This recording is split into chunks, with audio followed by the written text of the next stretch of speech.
What's going on, y'all? Welcome to another episode of Win Wednesday with Helping Homies Win in partnership with La Create Space. I'm T. Ross, and just a little bit about Helping Homies Win. We are a community focused on curating spaces to connect, to heal, and to create. So in this partnership with La Create Space, we really want to focus on highlighting individuals in our communities, the homies who are winning in their respective lanes and are here to give gems on how to help you win. La Create Space is based in Inglewood, California. It's a co-working community. If you want to start your own podcast, you want to come in and pop in the community to get work done, use the conference space, you want to record, whatever it is that you want to do, the resources are here. They are responsible for producing this show, Win Wednesday. We are super grateful for them. If you want to join the online community, please tap in www.lacreatespace.com. So on today's episode, I have a really special guest. I have known her for about 9 years, which I just did the math, and I'm like, man, time flies. Timisola. I have known Timmy. We went to school together. We did some programs together. Got the opportunity just to watch her flourish, and really step into the woman that she is, with just the confidence, the drive, the motivation. And, we've been touching base here and there. I'm like, we got to get you on the show so that you can share her journey. So many things that she's accomplished, from being a model, a creative director, running a family business, casting, the list goes on. And I think, in today's time, we hear all these different titles, but at the end of the day, you're doing it, so she's an epitome, the epitome of helping homies win in the way that she's been able to move, the things that she's been able to accomplish. So I'm really happy to have her here. And Timmy, go ahead and tell the people a little bit about yourself, who you are and what you do. Hi, everybody. My name is Timisola, Ogunleye. I am a 26-year-old creative working in LA right now as a casting agent. I help cast music videos and commercials, really fun, exciting work. But I also run a small business with my mother. I'm the creative director of it. And I'm now finally doing producing, which I've been wanting to do for over a year now. It's been my goal to be a producer. So I'm finally doing it. And I'm just happy to be here. Sweet. I'm happy to have you here. I'm a little nervous. Yeah, be nervous. He didn't tell me what he's asking me, so. We're just going to go off of vibes. That's what I think. I think really, in these spaces, we often can share our wins and the things that we do. But I think the goal is to kind of humanize this experience. I think oftentimes we're on social media, we're seeing people accomplish so much, but we don't get a chance to really see the journey or hear what you all have encountered, right? And we've talked a few times, and just knowing the type of sacrifices you've made, the failures that you've had, and the successes you've had, right? It's all a part of the journey. So I think, you being here is the start of being able to really showcase, and for those people who may be on the edge, right? Not really sure what to do, or on the fence rather.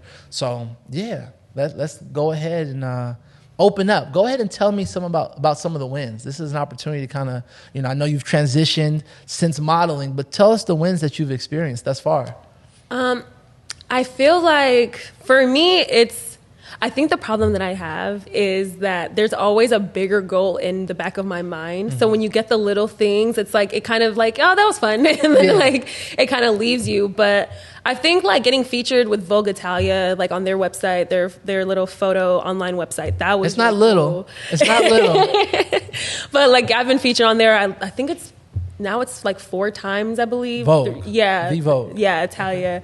And it's just that was crazy to me because I felt like my modeling career was at a standstill and I wasn't really progressing. And then all of a sudden that happened. And then I was so excited about that. And I was able to work with the other brands, smaller brands. And I actually really enjoy working with smaller brands. I really do. It's obviously cool when you can work with a recognizable name. Mm-hmm. But a lot of these small brands, working with Simply Wholesome, got me on Insecure, my favorite show. I was about to say the fact that you're able to have that balance of this big feature and then you're still in the community with a business such as Simply Wholesome. Yeah. I actually grew up 2 blocks away from there. So yeah, you told me. That's a big moment. I love that. Yeah, I love it when people who are from LA, they DM me, they send me a picture of myself in the restaurant. They're just I cannot believe this. And so, So I got that, and then being able to work as a casting agent now. So seeing the videos and the people that I know that I've been able to cast. I love plugging people. I really love helping the homies win. I really love that. So I've been trying really hard to get people that I know that are into like modeling and acting into the music videos and commercials that I'm casting for and things like that. And that's pretty much it. I just Can you share a couple of the people you've casted for? So one of the girls went to Cal Poly. Her name is Morgan. She's a civil engineering major. So she was in the one with 2 Chainz and Young Blue. I was in that one too. That one was a really fun, the best video shoot that I've been on. It was really fun. That's awesome. Another guy, Sedge, he does OG Royale, you know, the Velvet Do-Rag? Yes. Yeah, he's the one who started that whole like thing. He was in that video. Yeah, I think there was one of my friends from UCR. So I try to, and even outside of that, I'm constantly like submitting people and DMing people like, hey, are you free Wednesday? I'm going to submit you for this job. And then people are always really appreciative. That's fire. I just tweeted the other day, or I think I tweeted or put on Instagram, one or the other. I posted to socials.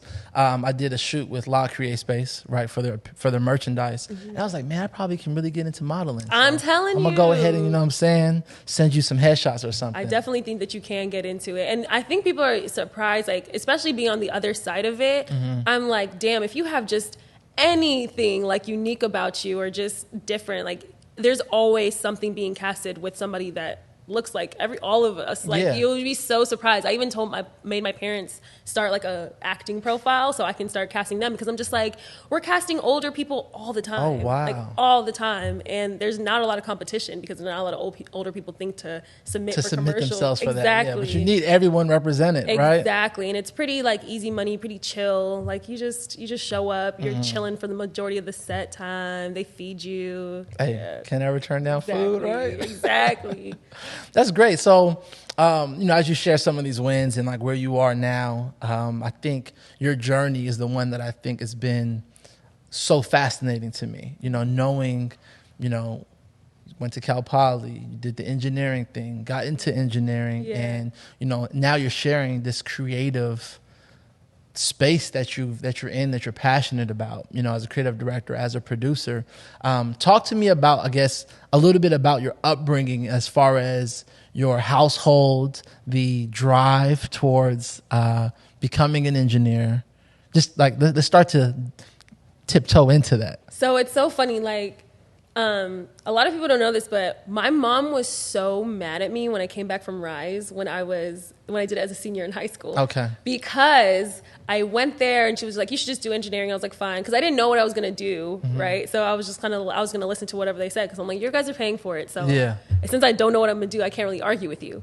And I got back, and then I met, was it Jordan? And she was talking to me about industrial engineering. And I was like, okay, this is cool. Like, it's not too sciencey, too engineering. It's like, okay, I can like apply this to different, you know, fields or whatever. So I came back and I was like, I think I'm gonna do industrial engineering. They opened my eyes to so many different careers. And my mom was like, what are they teaching you there? What are they trying to do? I wanted you to be a mechanical engineer. And I'm like, no, it's a good thing they exposed me. I never heard of industrial engineering. She was just like, okay. So she was mad at the type of engineering, not just understood engineering is the type. So RISE is the residential intensive summer education program at Cal Poly Pomona. I was a student in the program coming into Cal Poly, went through it, became an RA, became a coordinator, and you went through the program twice as a student. Yeah. And that's the program. I was an RA for like, I think 2 years I was an RA. Yeah. So that, you know, it's just really focused on community and, you know. By the way, my mom was just being a hater. Like, she was just being a hater. Like, Put that on record. No, the program was amazing. Like, if it wasn't for RISE, I don't think I probably would have ended up majoring in industrial engineering. And I'm happy that I did, because I feel like it's the most applicable engineering profession when it comes to like trying to branch out of engineering. Yeah. I feel like I use it so much. Okay. It just kind of alters your way of thinking about things too, just, you know, in terms of being more efficient and things like that, and operating in a more like an efficient way. And so but engineering just wasn't for me. I didn't like being around mostly white males all day long, and like always being like, especially when I was working, I was interning at UPS, and then eventually that turned into like an operations job. I feel like I was treated like an assistant, like very often. And I'm like, I do not like this. And yeah, I just wanted more diversity in my like day-to-day life, you know, and I didn't mind necessarily talking to people that were different from me, but I'm just like, when it's so obvious that there's like lack of diversity, it's just like, no, I don't want to be here. And Yeah, it wasn't like I hated engineering so much. It just wasn't for me. Yeah, I hear that. And I think sense of belonging is something I know. I went to school, to do counseling and student development. We speak a lot about sense of belonging and how important that is to just our own identity, right? Yeah. Us feeling like we belong to a space, that the people around us can relate to us, and that we can utilize that support to continue to grow. So with that missing, I feel like a lot of people probably had those experiences, but for whatever reason, whether it be, their lifestyle, their family, or just the risk that it takes to step away, don't step away. They stay there even without having that sense of belonging. So to know that you came to a place to say, hey, this isn't for me, I think it's big.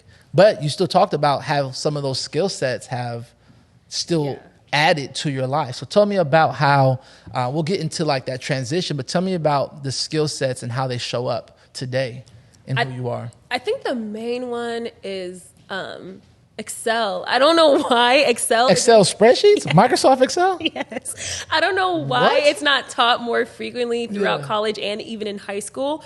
But it's just like, if you know how to do Excel, like, you are prepared to be an engineer in America. I definitely believe so. Like, I think that it's so much of it.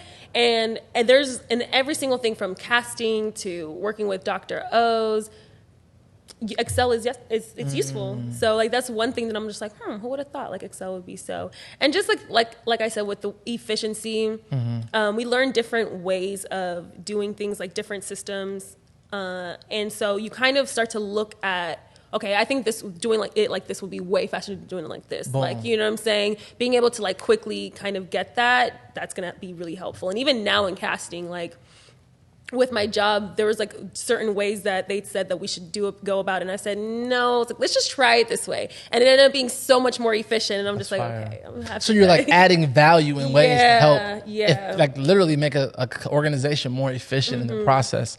I'm really big on like organization and like processes and systems and automation. So when you say Excel, I'm like, what? Excel? But then I'm starting to think like, in some of the work I do, like with the Prison Education Project, or, in counseling, literally creating spreadsheets and formulas that help, just do a lot of the grunt work that just takes up so much time, So, I mean, I'm definitely nowhere near an engineer level status when it comes to Excel. But that makes sense. Yeah, no, and that's what the thing is that I've learned is that try to get the mundane tasks done as efficiently as possible, get it out the way so you can have space to really like create, I think the mundane tasks and like the mundane jobs is what makes people like disappointed with life. And it makes people like not really see all the possibilities because they're just stuck in the same routine, the same thing. And I think as we move towards more automation, there's going to be way more room for people to like actually explore their creative talents and things that. That's good. Now, the fact that you talked about, kind of making room to explore creative talents, I think about, a bit of a conversation we had when you mentioned that you had left your engineering job. Yeah. Right? And I was just so blown away at just that, the courage that I felt like that took. One, that being the stability, that consistent paycheck that we all know 9-to-5s bring. Two, just the time you put into that degree. And then I also think about, some of what I've seen you share online about just your household and just like the Nigerian upbringing, and what that means, especially with there being such a gap in generations, if you will, from knowing the internet, social media, and, having family or parents essentially that have a different mindset towards that. So tell me about that transition, like when you came to that space and like, what that took? I think in the beginning I lied a lot. Okay. I think I lied to them a lot, and I was always like making it seem like I'm working towards something with engineering, just to kind of get them off their back. Because honestly, at a certain point, you just have to prioritize your mental health, and sometimes transparency. Although we would love to live in a life where we can be transparent at all times, sometimes it's just not. It just clashes, and sometimes people can't handle that amount of transparency. Yeah. And I think parents, I don't blame them, because without the pressure, I don't think I would have gone so hard trying to make it as a creative if I didn't have to like deal with the shame and the embarrassment of them like having a daughter, not being an engineer anymore.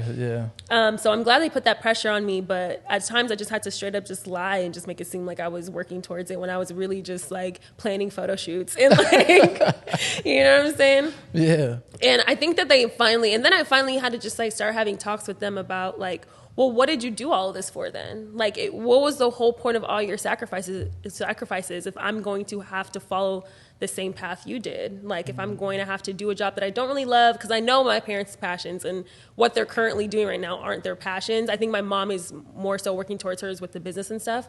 But I'm like, why would you want me to go through the same exact cycle? Like, you guys did a great job as parents, and you guys are able to create that stability for me to where I can live at home while I figure my stuff out. You know, I can depend on them while I do that, because I'm like, I know you wish you had that and you didn't. And like, now you can give that to me and you want to deny me of it. And I was like, that's not fair. And so I had to have that conversation with them, and they were like, okay, you're right. That's true. Yeah. Cause I was just like, what was the whole point of this then? Yeah. And yeah, so I would just like, you know, be working towards, and then I got like really humble with my wins. And I think when my parents started to realize like, oh, she's not sharing her wins with us, like she probably doesn't think we're going to be happy for her. I think that's when they started to be way more vulnerable with me and like go out of their way to kind of like congratulate me, like, oh, I saw this, you posted this on Instagram or on Facebook, like congratulations. I'm like, oh, thanks. So they're your friends on social media? Yeah. That's cool. Yeah. Well, my mom is. My dad, I don't know, we have this like competition going, like me, him, and my sister, of like who's gonna follow each other on Instagram. I'm on Facebook first. So like I'm like, I'm not requesting you. I was like, I have Facebook first, you need to request me. Why don't you request me the second you made your account? And he's just like, I'm your father. So there's like this grudge going on. But like with my mom, she follows me on like everything, I think, except Twitter. I think I blocked her on Twitter one time because she was on my head about my tweets, and I'm like, stop. Chill out. relax. Wow. Okay. So I love that. Just kind of coming to a place where you're having these honest conversations with them. Not so much from like this resistance of what they want for you, but more so getting back into like the values, why they came here, what they hoped for. I speak a lot about value. Every chance I get, almost every interview, I feel like we're talking about values, because I really believe that when we get a chance to identify our values, identify our community, again, that sense of belonging, we have a better understanding of who we are, and that all builds into who we are, like our identity, you know. So and being able to kind of communicate, it really helps diffuse a lot of conflict, because we're speaking to the core essence of why we do the things we do as people. And I think especially as just children of our parents, we have to get to a point where we recognize our parents as adults and not the role as parent. Like that's a person that has feelings, that has opinions, that has a way of living. So when you can kind of get to that point of having that conversation with them, I believe we'll find a lot more, I don't want to say camaraderie, but a lot more peace, if you will. You know, even if it isn't always agreement across the board, there's still respect. There's respect. There's there respect. it is. And then you like you cross this age where your parents realize like, I gotta respect this person. Like I kind of, and I had to tell them, I was like, at a certain point, like my life is still my life. Like I'm gonna do whatever I want. I said, you can make it harder for me to do that, or you can like try to, you know. But remember, when you retire, when you're old. Who's gonna be taking care of you? Right. You want that to come back full circle now. Right, it's gonna come full circle. You're gonna wish that we had a better relationship. But no, my parents were really dope. But you know what I realized too, though, is when you like want to go on a journey to be creative, it's not just gonna be your parents. It's gonna be your friends, like people, your coworkers, people like constantly being like, "Are you sure you want to do that?" And like, when it comes to this whole 9 to 5 versus creative debate, like what I realized is, everyone has their threshold, and everybody has like how much of their mental health they're willing to sacrifice for a goal. And I realized like a lot of creatives are just like, I can sacrifice comfort, I can couch surf, I can do all that. I can't sacrifice like by being in an office and, you know, doing the same task over, like that is gonna kill me. Whereas some people who value stability way more. They're gonna like, I can't sacrifice the comfort of knowing that I have a steady income, I have a steady paycheck coming in, and no matter what, if like life gets hard, I still have a safety net to fall back on. I can't sacrifice that to want to like live out this dream I had once when I was, 16 or 18 or whatever. And I feel like that's what and that's what I realized, like talking to my friends, trying to convince them, like, this is the perfect time in my life for me to take risks. Like, I'm young. I can always bounce back. Like, how many people bounce back in their 30s or 40s or whatever?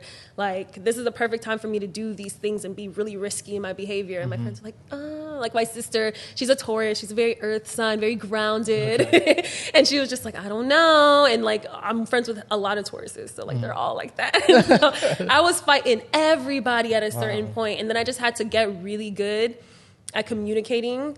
And so, like, that's what I worked on last year, and it helped me a lot to be able to communicate these things and communicate my feelings. And then throughout the year, I saw everyone in my life slowly start to, like, respect me more. Wow. Yeah. Like, they started to see, like, she's sticking to what she's saying. You know what I'm saying? She's not putting down a 9-to-5 lifestyle, which I think is really important too, when you like have resistance from people in your life. Always like respecting their decision and doing going about life, how they decided to go about it. And so I would always just show respect to them doing that. I would always tell my sister, like, it's dope that she's getting her master's and it's dope that she's doing that and stuff like that. And I felt like once people started to get that support from me, they started to support me more too. Wow. Yeah. You said it's slowly, so it didn't just happen overnight. Resistance was definitely there, but you were grounded in your decision. Yeah. And being grounded and not fighting them back by like downplaying their 9-to-5 or their educational like pursuits. That respect came around. I think that's huge. You said you worked on your communication. Are there any particular things that you did in order to sharpen that muscle of communication? This is going to sound like so dramatic and so extra, but I went into therapy and I was actually feeling relatively fine, but I went into therapy and my therapist was like, so what brought you in here? And I was like, honestly, I think I'm destined to do really great things in life. And I think that I'm destined to have a lot of people who are going to be following me or like looking up to me. And I want to have the tools to be able to handle that responsibility before it happens. Wow. And that's it. Like, that's literally it. And I just started going to therapy because of that specific reason. I was like, I need the tools to be able to handle the success that I know it's going to come towards I love that. Towards me. That's very clear. I don't think that's dramatic. I don't think that's OD. Like, I think it's important, when we want to get an education, we go to school, right? When we want to get in shape, we get a trainer. We start eating better.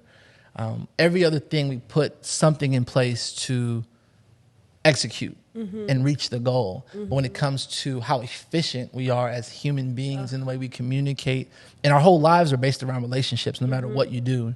Nothing happens in isolation, not even quarantine. Like, we have to realize the relationships are like the core. That's what I believe. Relationships are the core of our purpose. And taking that time to go to therapy, I think, is amazing.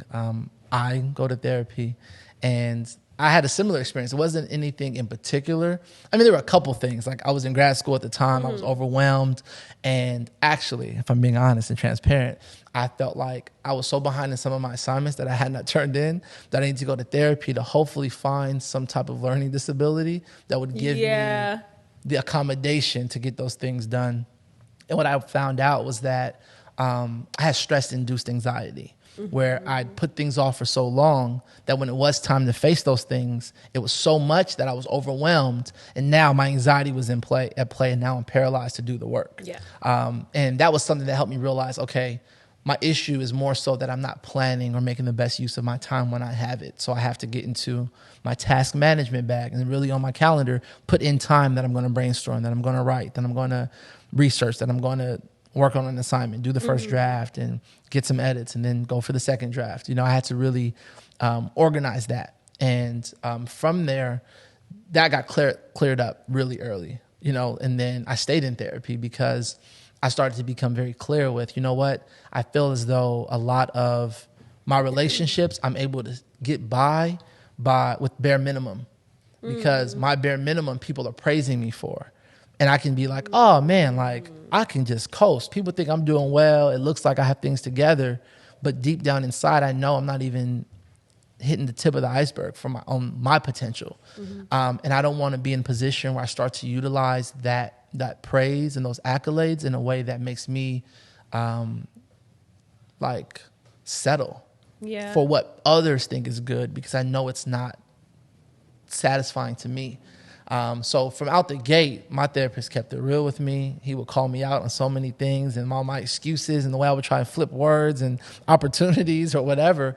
And he's like, no, you need to like walk the walk. You're talking the talk. You're doing a lot of this and not enough doing, you know? And I needed that. Yeah. So, you know, so when you say like, you know, you were fine, I think that's great, because that's how we get better, you know? Because when we're in a tight situation and we go to therapy, I think we, after that situation's worked out, we're sometimes looking for an answer. We may not always get it, but we feel like, okay, I'm good now.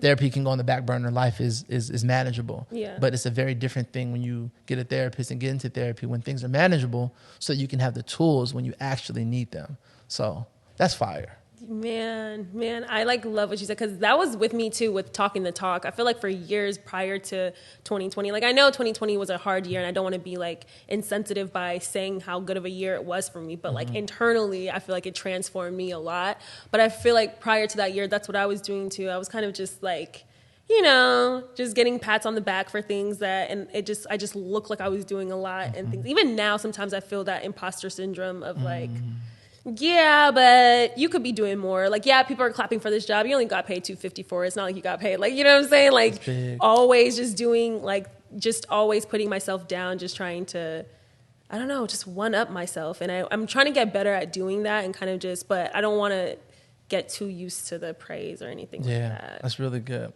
That's such a great pocket, I think, to come into awareness about. I think it's definitely a journey. You know, it's never really like a destination, like, oh, we got it figured out. We just became more equipped. And I think spaces, again, sense of belonging, community, allow for us to know that we're not alone, right? Wait, so you said that you got diagnosed with stress-induced anxiety. Did you ever take any medication for that or anything? No, I didn't take any medication. My therapist always says it's not really therapy, it's counseling. So my situation was more so just figuring out my like hiccups or like my roadblocks and putting plans into place to ensure that I'm better managing the way I operate and move. Yeah. Because I got diagnosed with ADHD, and it was last year, and it's like, oh wow, I was a 25-year-old. Like, but then it put so many things into perspective for me, and so I went on medication for a little bit. But instead of them giving me like the Adderall or whatever, they actually gave me antidepressants.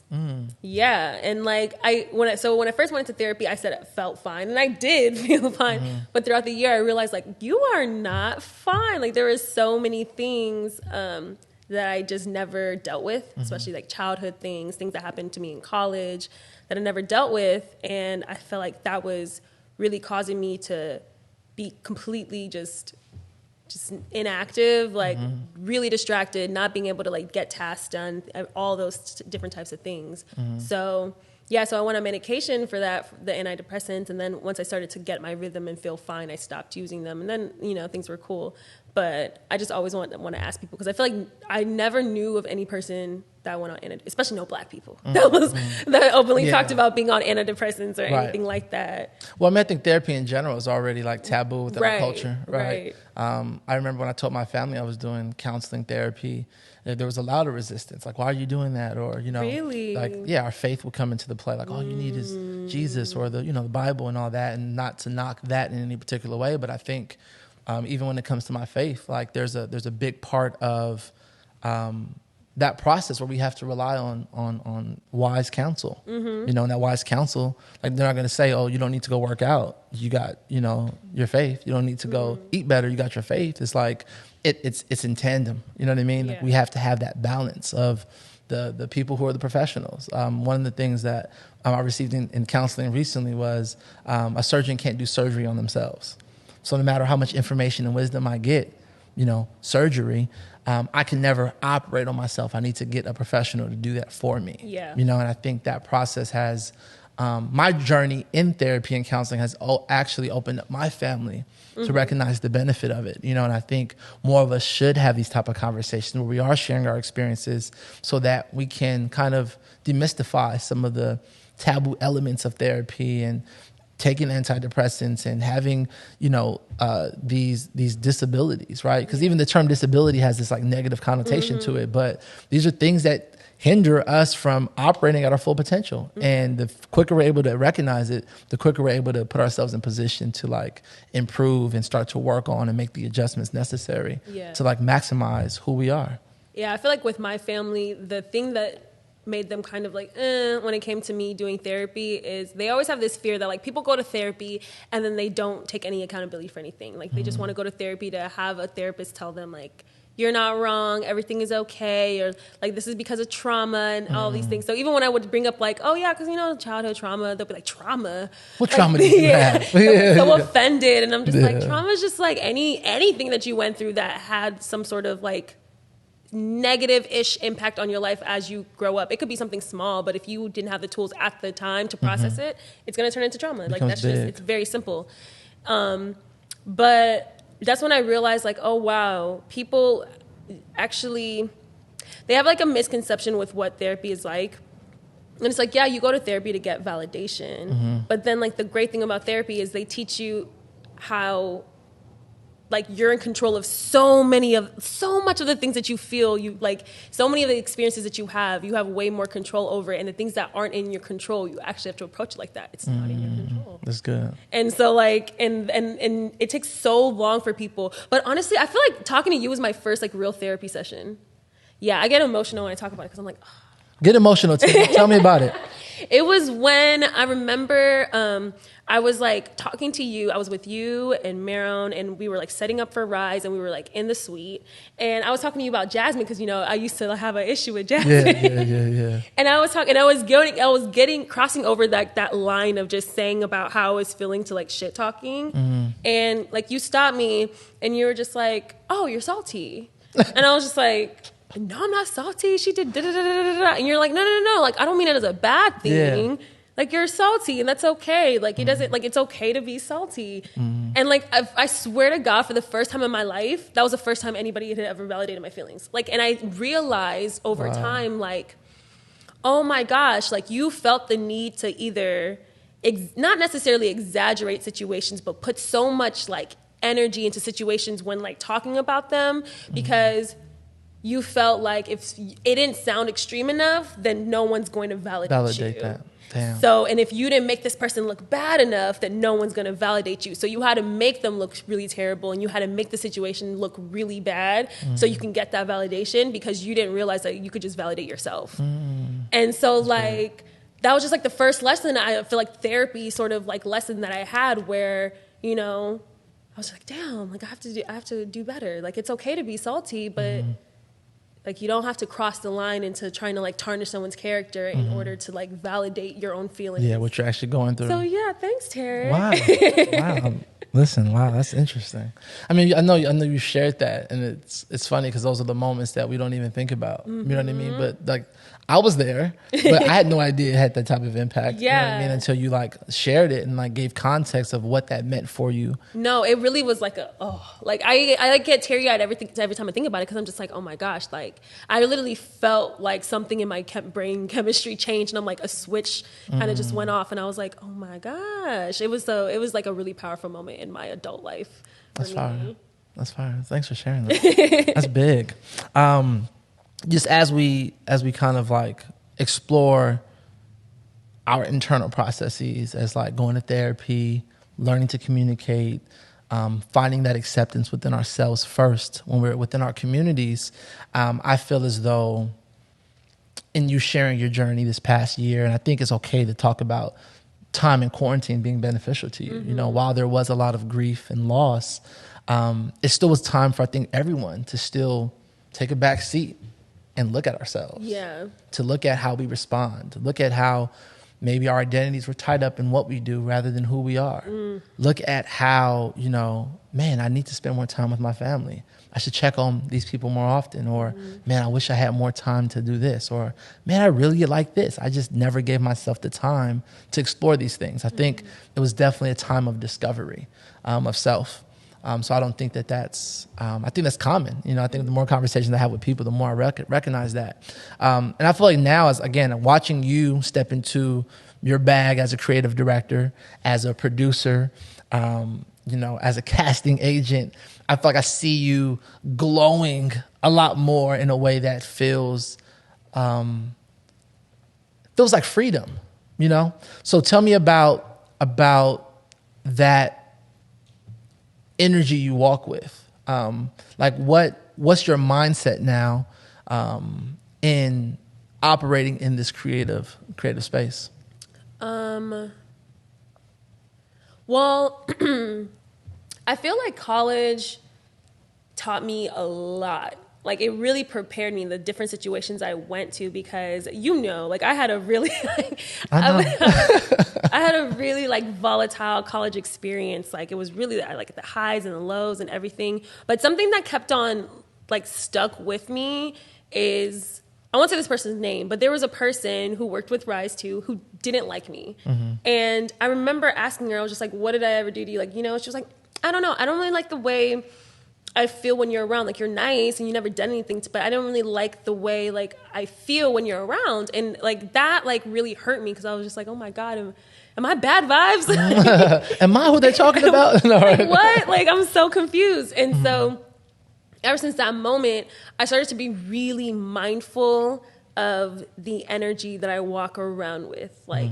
I started to, even though it's not necessarily your responsibility to acknowledge every person in a room, but I started to make an active effort to okay, when I go into the room, I'm going to acknowledge a lot of people. I'm going to find, and I've always been really interested in people's stories. When I first got to Cal Poly and I would talk to people, I would just start asking people hella questions about their life, just to know. I remember I would do that with you and Keishad, Ashford, Lawrence, just trying to pick your guys' brain, getting to know who you guys were. Mm-hmm. And I started to carry that energy even with people who there's no reason for me to have that energy with them. And then that opens the door to networking. Okay. And then once you start to do that, then you start to get all these doors open to you. And I just didn't realize how wow, just being really intentional with how you make people feel when you're around can really alter and change your relationship with the world. So I think that was my first step.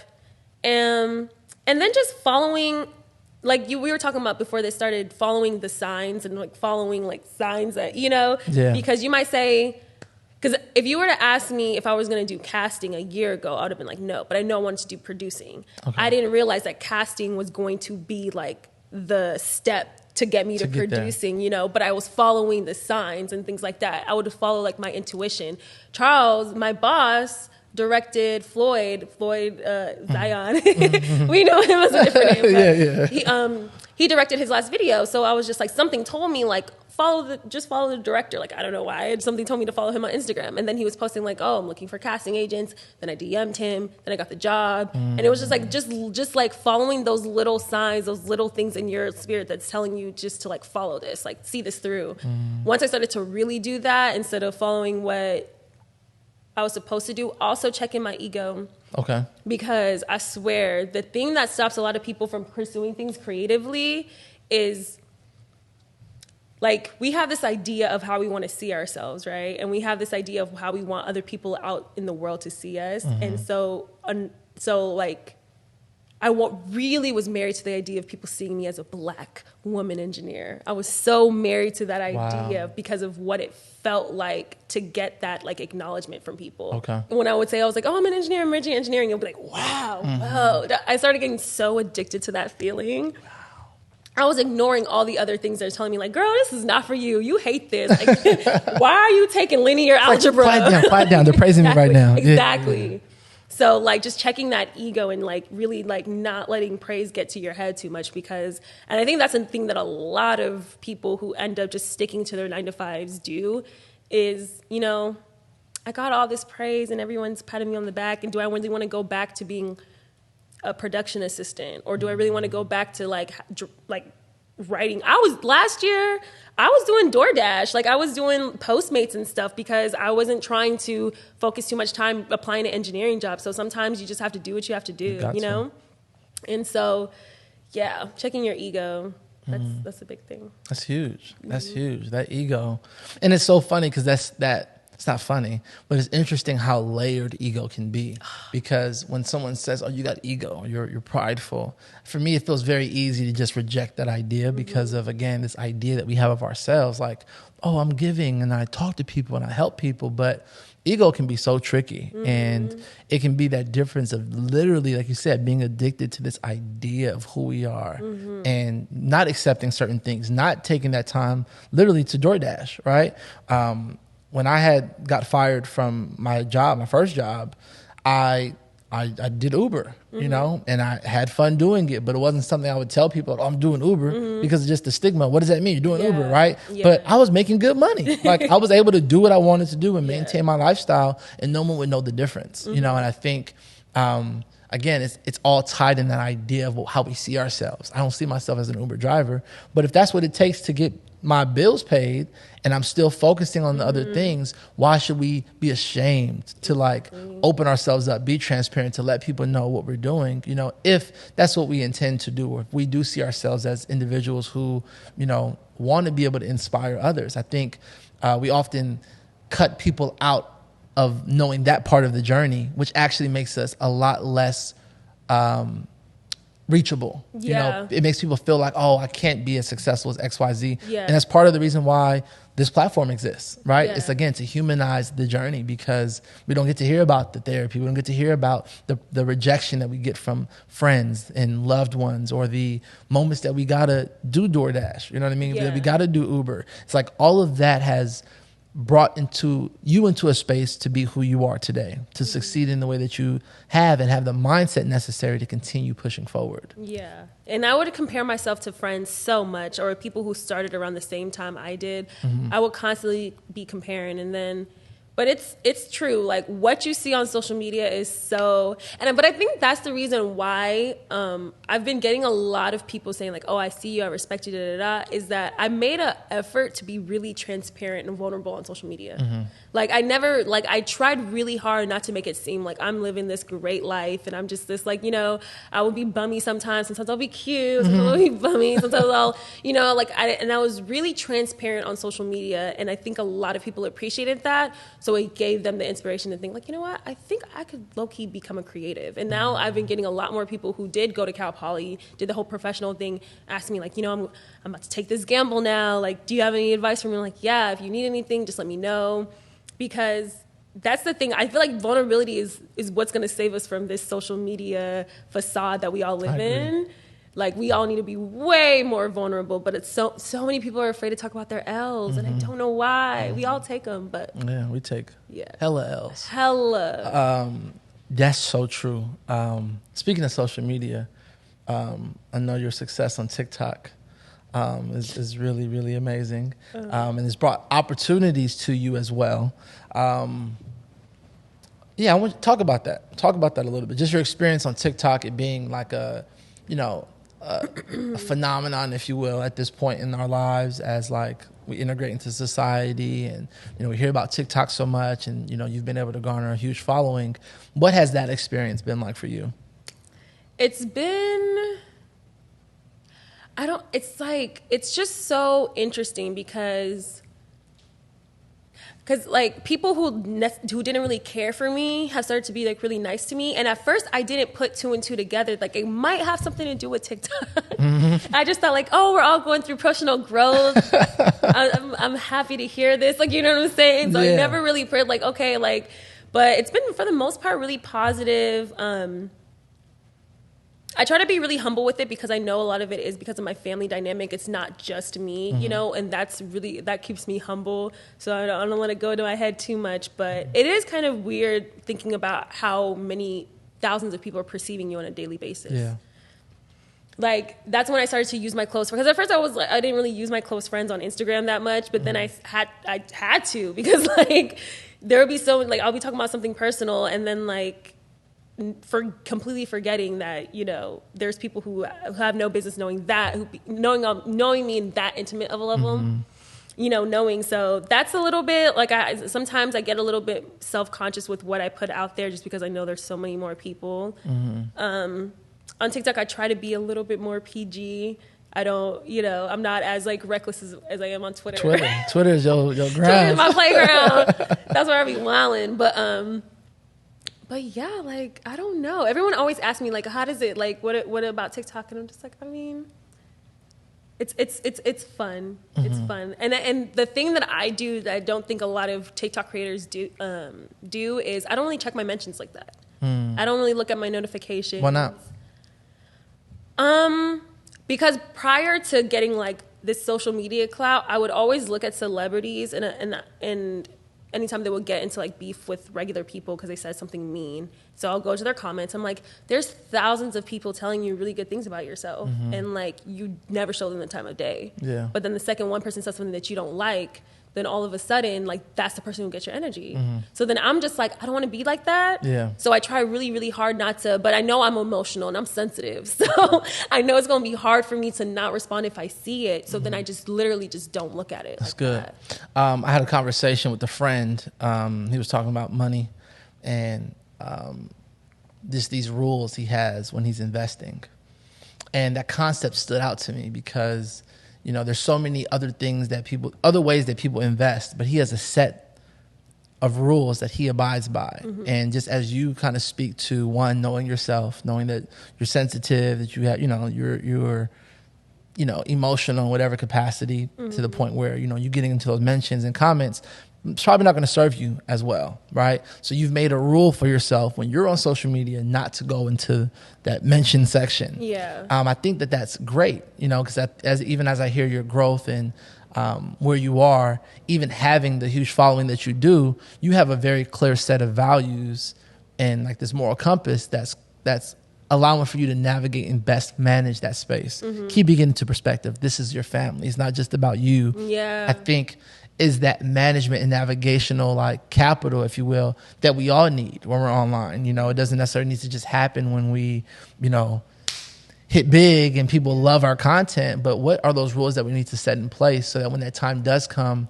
we can manage it? Because what does it look like for Timmy to have this following without the tools that you've gained over the years? Right, exactly. And I think it's just so crazy that, like, I called it. I called this shit. Like, I was like, I knew that was going to happen. I was like, I knew that something big is going to start coming towards my way. And like, so yeah, so I started to go to therapy, was it April? And then I posted, like, the first TikTok that went viral was in August. So I had a few months to kind of like mentally prepare for that. Wow. And I think it's really funny too, like you mentioned with my family too, is I always have to be mindful of that because it's a reflection of them as well.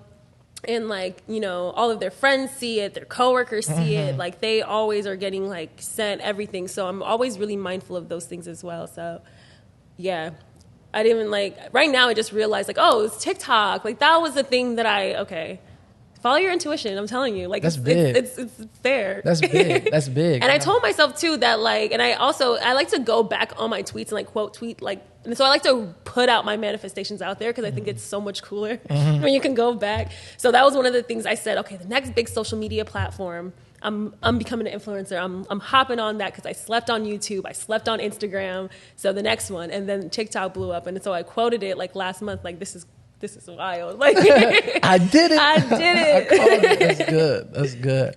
So what's next for you? Like where's your mind focused? I know you're talking about, you're on that journey to becoming a producer, but what are your like 3-year goals, if you will? 3-year goals.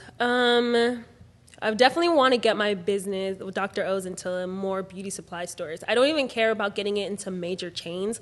I just want to connect with Black-owned beauty supply stores from here, Houston, even like the DMV area, and I just want to get our products in Black-owned beauty supply stores.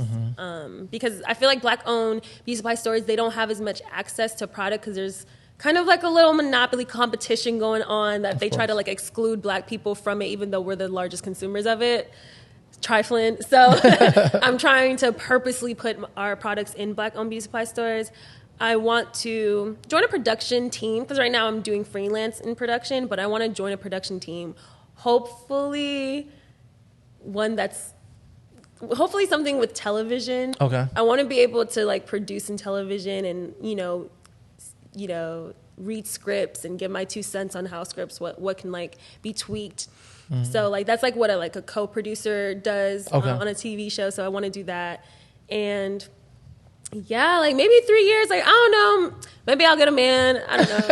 I told myself, I was like, I feel so grown, because I would watch things as a kid, and like women would be like, I'm focusing on my career, and people tried to like play them like, you just can't get a man. But like, no, I could get a man. Yeah. But I finally understand like what those women were meaning when like, oh, I'm focusing on my career. Like if it happens, that's great. I would love for it to happen, but like for the first time in my life, I'm like, I'm okay with it not happening right now, because it is kind of distracting. Like love is so distracting. It can be, so I was just like, yeah. So yeah, that's probably. I like that. So tell us a little bit more about Dr. O's. I want to make sure we give it some time. Well, we sell organic products, beauty products. We try to we're trying to give like a well-rounded, like what aspect of your life can we kind of add to like all the different aspects. So that's why we came out with the dried rose and lavender and stuff, so you could put that in your teas and your baths and things like that, in your joints if you if you partake. But we also have like the hair products, the skin products. They make your skin really soft and your hair. I know there's a lot of controversy with putting oils in your hair right now. I don't know if you know the drama. I don't know that. There's drama going on in the natural hair community right now, Tarek. About oils in your hair? Yeah, about oils. Like a lot of people are saying like you shouldn't use it. So my sister actually, she decided to be, I guess, the martyr, and she was like, okay, I'm not gonna put any oils. I'm not gonna put. Martyr. She's like, I'm gonna see how it goes, but she actually didn't like it. She's like, no. I think it's because especially because when you live in really, really dry climates, like you kind of, and there's like a lot of dust and stuff around, you might need that barrier to like protect your hair. So I think that's the reason why it didn't work out for her and didn't work out for other people. So, but yeah, we sell a hair butter. We just sell a lot of like, it's all organic. We don't put any chemicals or preservatives in our products. Really simple to make. Nothing crazy. Where can people find Dr. O's products? It's droskinbutter.com. There it is. Okay. And we're Dro Beauty, DRO Beauty on. We say Dro Beauty just because we think it sounds cool. Yeah. But it's supposed to be Dr. O Beauty, but we say like that's kind of tight though. I like Dro Beauty. Yeah. That's all right. So we say Dro Beauty all the time. We forget to say Dr. O Beauty. Got it. Awesome. Well, I really appreciate you pulling up. Of course. On Win Wednesday. This is a good talk. Yeah, it is. It's really like, again, about humanizing the experience. And I think, some of the topics we touch on, we often don't get a chance to share on social media, in the midst of all the other things that we're doing. Yeah, with nuance and things like that. Yeah, there's just so many components. And I think we're such dynamic people that it's important to leverage these opportunities and platforms to tell our stories. I identify myself as an educator and a storyteller. For that very reason, education, not just in the sense of higher ed, but also in the sense of just getting information to people, storytelling through podcasting, through events, through photography, videography, and whatever other modes or modalities are out there. So I think bringing similar creatives into this space who have the technical skills of an engineer, but also the creative of a director and a producer, I think also hopefully provides insights to our community. So thank you. Thank you so much for being here. I feel like you're going to end up being like one of those people that gets brought onto CNN to talk about stuff. Like you're like an Angela Rye, but just like not specifically with social activism, but with things like, I feel like you're going to end up doing really like that. Yeah. Well, I'm going to receive it because you got these manifestations. Right. When I manifest, they come true. That's something about me. So we're going to archive that. We're going to archive that right there. Right. So go ahead and let people know how they can find you. Okay, so my social medias, it's Timmy Duh, ITSTIMIDUHH. It's Timmy Duh. So sweet. Well, thank y'all so much for tuning in to another episode of Win Wednesdays with Helping Homies Win in collaboration with La Create Space. If you are interested in starting your own podcast, if you want to have an event, if you want to pop in on a community that's focused on building one another, La Create Space is your go-to. www.lacreatespace.com. La Create Space on all socials. You can find it in the link. You can find it somewhere, link in the bio, one of these places, depending where you're watching this. Helping Homies Win. Get in touch with us. www.helpinghomieswin.com, @homieswin on Twitter, @helpinghomieswin on IG. Reach out to me, slide in my DMs, leave some comments, subscribe, like the whole nine, and we'll catch you next week on Wednesday. Peace.